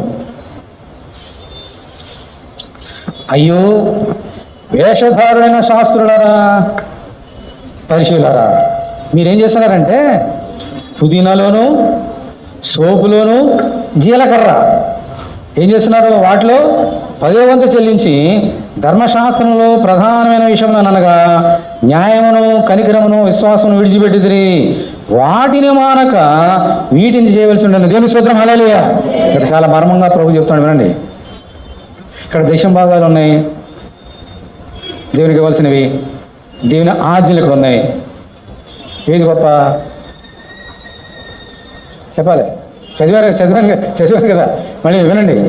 ఇక్కడ దేవునికి ఇవ్వాల్సిన దశమ భాగాలు ఉన్నాయి, ఇక్కడ దేవునికి ఆజ్ఞలు ఉన్నాయి. ఏది గొప్ప రెండిట్లో? గట్టి గొప్పలు చెప్పండి. ఏంటి దేవురాజులు గొప్పవి? ఎవరా మీ సిస్టర్ చెప్పండి. దేవురాజులు గొప్పవి కాదన్నారు ఎవరన్నారా? మీరందరూ తప్పే. రెండూ ఒకటే. ఆజ్ఞలు గొప్పవి కాదు, దశమలు రెండు సమానమే. ఇప్పుడు చదువుతానండి, ఇప్పుడు అర్థమవుతుంది. మీరు పుదీనాలోను సోపులోను జీలకర్రలోను 10వ వంతు చెల్లించి ధర్మశాస్త్రంలో ప్రధాన విషయం అనగా న్యాయమును కనికరము విశ్వాసమును విడిచిపెడుతుందని చెప్పి ఏమన్నాడమ్మా? వాటిని మానక వీటిని చేయాలి. అంటే ఏం చేయాలా? వాటిని మానొద్దు అంటే దశమభాగాలు కూడా మానొద్దు, మరి వీటిని చేయి అంటే ధర్మశాస్త్రం పాటించు. అంటే న్యాయం కనికరం ఇవన్నీ ధర్మశాస్త్రమే కదా. అంటే దేవుడు ఏం చెప్పాడు? రెండు కావాలి. కానీ వీళ్ళు ఏం చేస్తున్నారు? దశమభాగమే పట్టుకుంటారు, అది విడిచిపెడతారు. మరి కొంతమంది ఏం చేస్తారంటే ఇదే పట్టుకుంటారు, దేవుని ఆజ్ఞలే పట్టుకుంటారు, అది పట్టుకోరు. దశమభాగం వచ్చిన ఇవ్వదు అంటారు. రెండు తప్పే. దేవునికి మందులో దశమభాగం నీది కాదు, నీ రాబడిలో దశమభాగం నీది కాదు, దేవుని ఖచ్చితంగా ఇవ్వాలి. అలాగే దేవుని ఆజ్ఞను కూడా పాటించాలి. ఈ రెండు ఖచ్చితంగా పాటించాలి. ఈ రెండు దశమభాగాలు ఇవ్వకపోయినా నువ్వు తప్పు చేసినట్టే. దశమభాగాలు ఇచ్చి ఆజ్ఞలు పాటించకపోయినా తప్పుపోయినట్టే. ఆజ్ఞలు పాటిస్తూ దశమభాగం ఇవ్వకపోయినా తప్పని. అంచేత మనలో ఏమి ఉండాలమ్మా? రెండు ఉండాలి. వాటిని మానక వీడి చేయంటే అర్థం ఏంటి? రెండు చేయండి అని అర్థం. మనుషులు రొట్టె వల్ల మాత్రం కాదు, కానీ దేవుని నోటి నుంచి ప్రతి మాట జీవించడం అర్థం ఏంటి? మనుషులు జీవించడం ఏం కావాలి? రొట్టె కావాలి. రొట్టె అంటే ఏంటి? రోజు తినే ఆహారం కావాలి, ఈ ఆహారం కూడా కావాలి. రెండు కావాలి. ఇదే కావాలని చెప్పలేదు, ఇదే కావాలని చెప్పలేదు, రెండు కావాలి అన్నాడు చెప్పాడు దేవుడు. అలాగే దశమభాగాలు ఇవ్వాలి, దేవుని ఆజ్ఞల్ని పాటించాలి. ఏది ఎక్కువ కాదు, ఏది తక్కువ. చాలామంది పొరపాటు ఏంటంటే దీన్ని ఎక్కువ చేస్తున్నారు చాలామంది ఈ బిజినెస్లో. దశమభాగమే ఎక్కువ చేస్తున్నారు, ఇవన్నీ పక్కన పెడుతున్నారు. మరి కొంతమంది వీటిని ఎక్కువ చేస్తున్నారు, వాటిని పక్కన పెడతారు. అలా కాదు, రెండు సమానమైన దేవుని దృష్టికి దశమభాగాలు ఇవ్వాలి. దేవుని ఆజ్ఞపడి అసలు పరీక్ష చేసుకున్నాం. దేవుడి మందిరం రప్పిస్తున్నాడు, నువ్వు దశమభాగాలు కరెక్ట్గా ఇస్తున్నావా లేదా? దేవుని మందిరానికి అడిగితేనే ఇస్తున్నావా? అడిగినా ఇవ్వట్లేదా? పరీక్ష చేసుకోవాలి. నెహెమ్యా గ్రంథం తీయండి, 10వ నెహెమ్యా 10.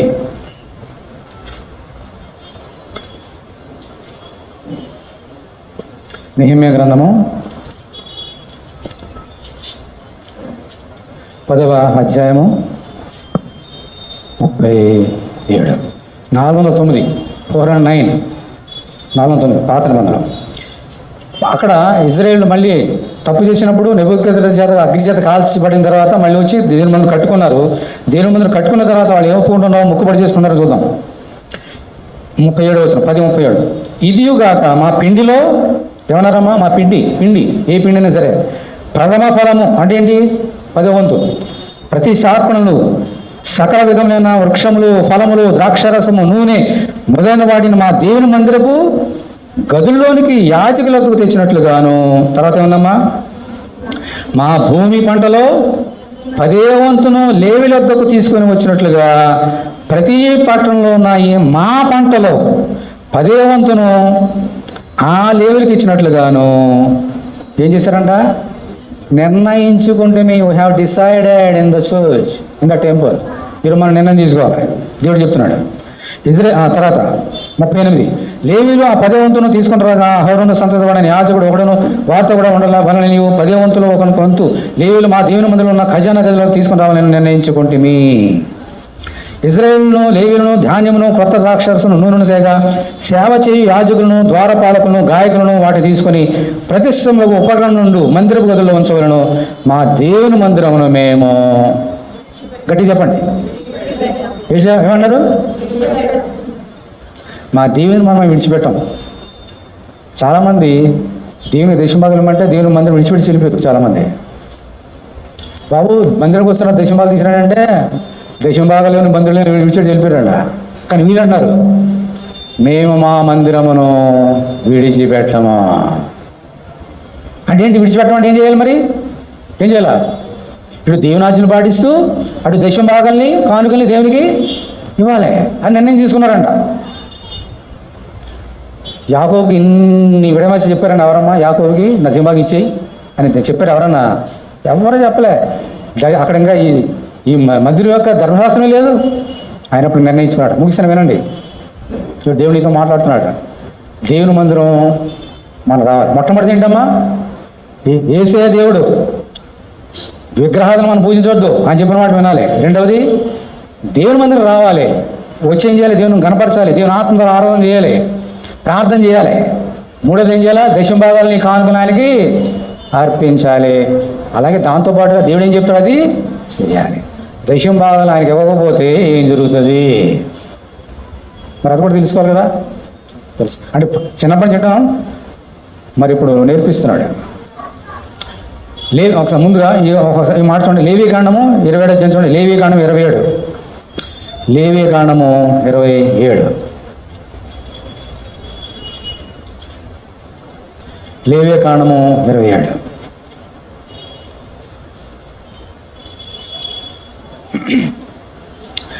వచనం 27-30.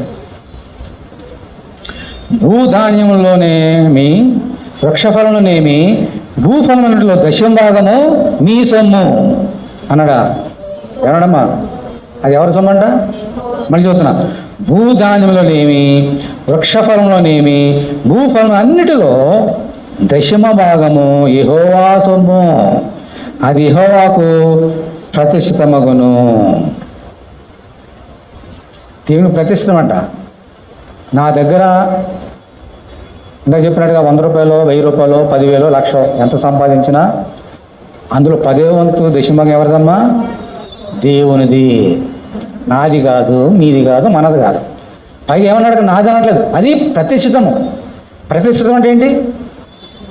ఇంకా అంతే, దాన్ని మార్చలేము. ఇంకా ఆయన కోసం ప్రతిష్ఠించాలి అంతే. ఇప్పుడు దేవుని మందిరం దేనికి ప్రతిష్ఠించాము? దాన్ని దేనికి మనం వాడుకుంటాము దేవుని మందిరం. ఇంకా అలాగే దశంభాగం కూడా ఆయనకు ప్రతిష్ఠితం. ఇప్పుడు చూడండి, మలాకి గ్రంథము 3వ అధ్యాయం. మలాకి 3.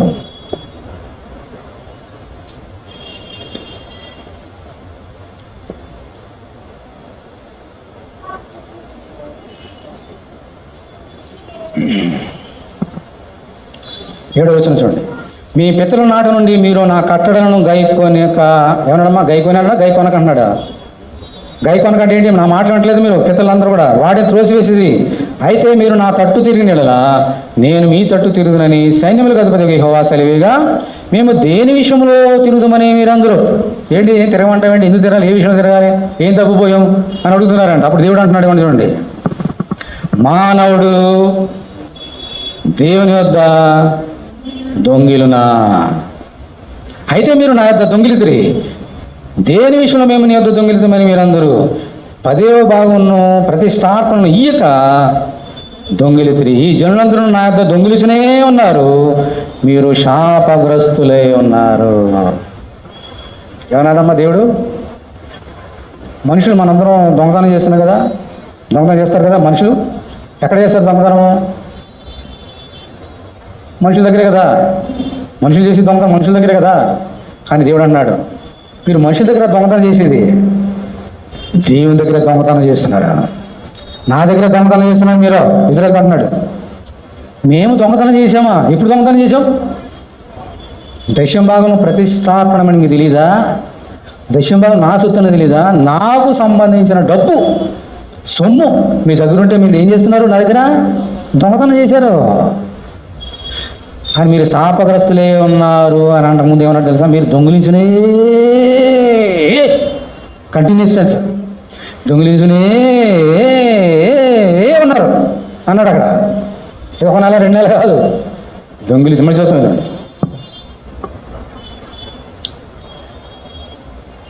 ఎనిమిదో మానవుడు దేవుని వద్ద దొంగిలిన అయితే మీరు నా యొద్ద దొంగిలిదిరి. దేని విషయంలోనే మేము నీ యొద్ద దొంగిలితాం మీరందరూ 10వ భాగమును ప్రతి శాఖను ఇయ్యక దొంగిలిదిరి.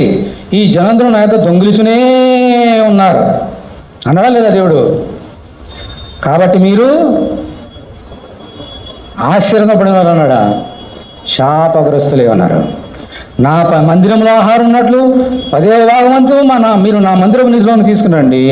దీన్ని చేసి మీరు నన్ను శోధించడలా నేను ఆకాశవాకులను విప్పి పట్టజాలంత విస్తారంగా దీవులను కుమరిస్తానని సైన్యములకు అధిపతి యెహోవా సెలవిచ్చినాడు. మీ పంటను తినివే పురుగులను నేను గద్దించదను, అవి మీ భూ పంటను నాశనం చేయవు. మీ ద్రాక్ష చెట్లు అకాల ఫలము రాల్పకుండాని సైన్యములకు అధిపతి యెహోవా సెలవిచ్చినాడు. అప్పుడు ఆనందకరణ దేశంలో మీరు నివసింతురు గనుక అన్ని జనులందరూ మిమ్మల్ని ధన్యులందరినీ సైన్యములకు అధిపతి యెహోవా సెలవిచ్చినాడు. ఇలా చేస్తే నేను దీవిస్తా, మిమ్మల్ని పట్టజాలంత విస్తారం దీవులు మీ మీద కుమరిస్తా. మీరు అయ్యో అయ్యో అయ్యో అంటారా? దీవులు చూసి అమ్మో చాలు చాలు అంటారు. అంత విస్తారం దీవులు. ఎప్పుడు మందనకు వచ్చి మీరు దేశం భాగం ఇస్తే, ఇవ్వకపోతే శాపగ్రస్తులు. ఎలా శాపగ్రస్తులు అంటే హగ్గయ్య చెప్పాడు, వినండి. మీరు దేవుని దగ్గర దొంగిలిస్తూనే ఉన్నారు కదా. మీరు ఎలా ఉన్నారంటే ఎంతో సంపాదిస్తున్నారు, 1,00,000 సంపాదిస్తున్నారు, కొంతమంది 1,000 సంపాదిస్తున్నారు. అయితే మీ సొమ్ము ఎలా ఉందంటే చిల్లు సంచిలో వేసినట్లుగా ఉన్నవి మీకు అంటున్నాడు. నాకు 1,00,000 రూపాయలు అనుకుందాం నెల ఆదాయం. 6 రాగానే సంచి ఉంది నా దగ్గర, అందులో వేసా. దానికి చిల్లు ఉన్న సంగతి నాకు తెలియదు. ఏమవుతుంది అంటే అందులో మార్కెట్కి వెళ్తా లేదా కూర్చోడికి వెళ్తా, ఏమవుతాయి? చాలామంది సంపాదిస్తున్నారు కానీ వారి ఇంట్లో న్యాయపాస మిగలటం లేదు. పొద్దున్నుంచి సాయంకాలం కష్టపడుతున్నారు కానీ వాళ్ళు అప్పులే. చాలామంది కష్టపడుతున్నారు కానీ వారికి దీవెనలు లేవు. ఎందుకనంటే చిల్లు సంచి వారి దగ్గర ఉంది. అది తెలియదు, అది కనపడదు. మన ఇంట్లో కాయకులు వంకాయలు కొనడానికి వెళ్తే చిల్లి సంచి కనబడుతుంది, కానీ దేవుడు ఇచ్చిన దశభాగం కొట్టేసినప్పుడు దేవుడు పెట్టిన చిల్లి సంచి మనం కనబడదు. అందుకనే ఇలా ఉంది పరిస్థితి. నువ్వు ఎంత సంపాదించినా దేనికి వలసి ఇవ్వకపోతే చిల్లు సంచి నీ దగ్గర ఉంది. నువ్వు 1,00,000 కోట్లు సంపాదించినా నీ దగ్గర 0 మిగిలేదే. ఇది అర్థం కాక చాలామంది అప్పులు పాలవుతున్నారు, దేవుని దూరం అయిపోతున్నారు. కానీ దేవుని మాట విని దేవుని దశభాగాలు ఇస్తే పట్టజాలను విస్తారంగా దేవుని మీద కుమ్మరిస్తున్నాడు, దేవుడు సేవిస్తున్నాడు. దేవుని స్తోత్రం హల్లెలూయా. దేవుడు ఇచ్చిన ఏ మాట నిరర్ధకంగా ఆఖరి మాట చెప్పి ముగిస్తా. 2 మాటలు. ఎందుకు ఇవ్వాలని దశభాగం చెప్పాడు, అది నాదని. ఇప్పుడు మన మధ్యలో తీసుకుందాం. ఎందుకు ఇవ్వాలని దశభాగం ఇక్కడ?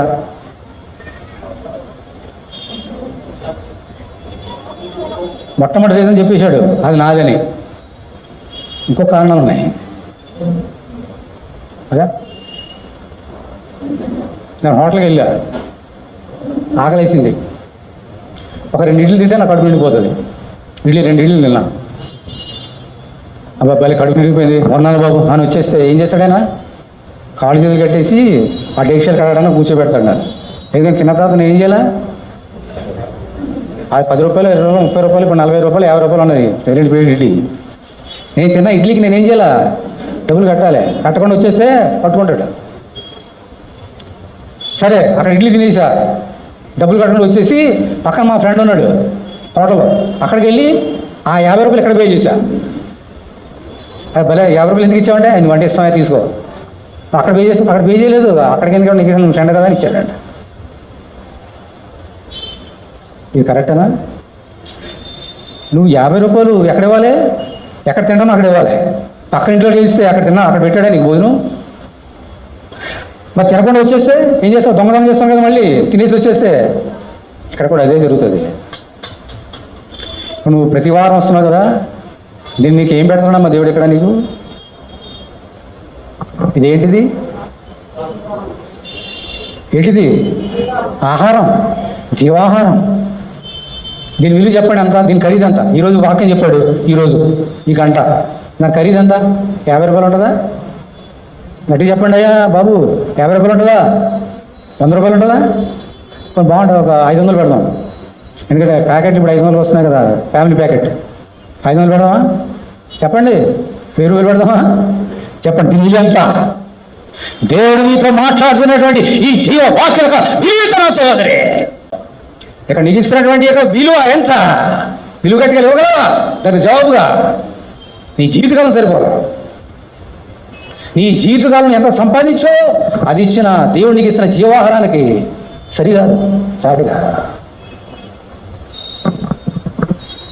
ఇంకో ఆహారం ఉంది ఇక్కడ. ఏంటమిది? ఆయన శరీరమైన ఆహారం, రక్తమైన ఆహారం. దీని విలువ చెప్పండి. ఇప్పుడు దీని విలువ ఎంతో దాని విలువ కూడా అంతే. ఏ మనుషుడు దానికి విలువ కట్టదు. అమూల్యమైన రక్తం, అమూల్యం అంటే నోబడి కెన్ కౌంట్. అమూల్యమైన రక్తం, అమూల్యమైన శరీరం, అది నీకు ఇస్తున్నాడే ప్రతి వారం. చాలా మందిరాలు ప్రతి వారం ఇస్తారు. ఇక్కడ 20 ఇస్తున్న ప్రతి వారం ఇస్తారా? మందిరాల్లో ఎవరు? నెలకు ఒకసారి ఇస్తారు. కొన్ని సంఘాల్లో అయితే సంవత్సరానికి ఒకసారి ఇస్తారు. ఇక్కడ దేవుడు ప్రతి వారం నీకు ఆహారం పెడుతున్నాడు కదా, దాని విలువ ఎంత? నువ్వు ఫీజు ఎక్కడ ఇస్తున్నావు? ఎంత ఇస్తున్నావు?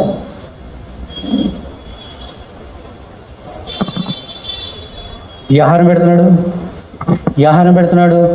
అలిసిపోతావేమో, ఎంతో దూరం చూస్తున్నారు, చిన్నపిల్లలు తీసుకుని వస్తున్నారు, అలిసిపోతారేమో అని అక్కడ ఆహారం కూడా పెడుతున్నాడు కదమ్మా. అక్కడ బిర్యానీ ఆహారం పెడుతున్నాడు, కాయగూరల ఆహారం పెడుతున్నాడు. మా పోయిన వారం చెప్పాను కదా, 4000 5,000 పెడుతున్నాడు, వాహనం కదా, అంత పెడుతున్నాడు దేవుడు నీకు. నువ్వేమి ఇస్తున్నావు దేవునికి? చెప్పండి, ఆలోచన చేసుకోండి. ఇచ్చేయండి, లేకపోతే రావద్దు అంటున్నాడు దేవుడు. ఎప్పుడలా నేను అలాగన్నా, రండి ఇచ్చిన ఇవ్వండి, రండి. వాక్యం మాత్రమేనండి. ఇస్తే నీకు దీవెన, ఇవ్వకపోతే నీకు శాపం, అంతే, సింపుల్. ఎవరైతే ఇస్తున్నారో వాడు దేవుని ఇచ్చినాక, ఎవరైతే ఇవ్వట్లేదో వారు పరీక్ష చేసుకోండి.